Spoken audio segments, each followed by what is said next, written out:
So hi and welcome to another video, and today we're going to test out the Tiger mouse skates on the G Pro wireless. Now if you've been following me, you'll understand the test we go through, but for the benefit of the people that perhaps haven't been watching me, let me explain to you how we're going to do this. So we have 4 pads here. These are the current 4 benchmark pads that I've been using. And we've got the G640 here from Logitech, that's my daily runner. We've got the SteelSeries QcK, the Coolmaster MP510, and the Zowie GSR SE Divina. Now there are other pads. I'm currently doing a video for the artisan pads as a comparison that people have asked for, as well as some friction information to give you an idea of what standard pads are like. We have used a Zowie FK2 across these pads, and it'll be used across every pad that I've got because I've got a lot to give us those results so you can see which pads are faster and slower. What we also got is we've got the G Pro wireless here. This is running the hyperglide MX3 feet still from when we tested the other day. We're going to use that today with the Tiger pads here, like I said, which was sent to me from a guy on Reddit. I'll put a link in the description to his username. Give him a thanks because he sent these for you guys to understand what the friction is going to be like.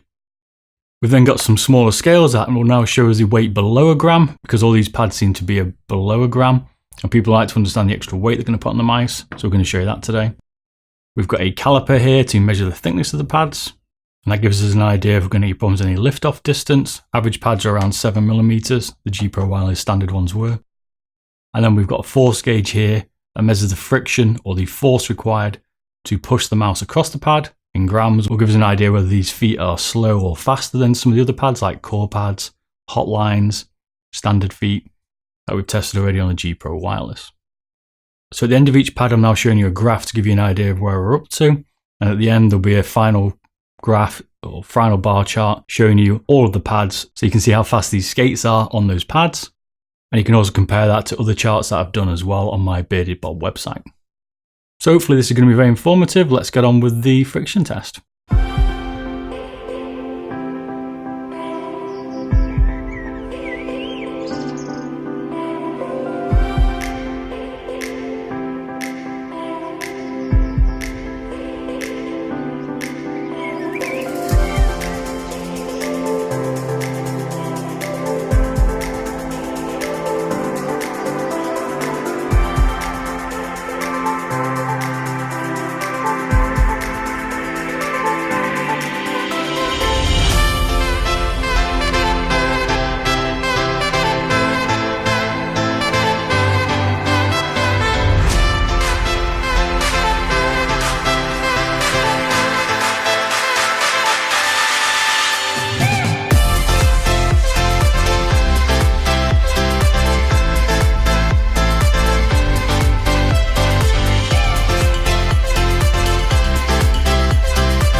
So as always, I hope you've enjoyed this video. I hope it's been very informative to show you how good these Tiger pads are, and I'll allow you to compare and make your decision on whether you want these hyperglides, core pads, or whichever ones you want. So as always, don't forget to like and subscribe, and I'll catch you all again soon. See you soon. Bye bye.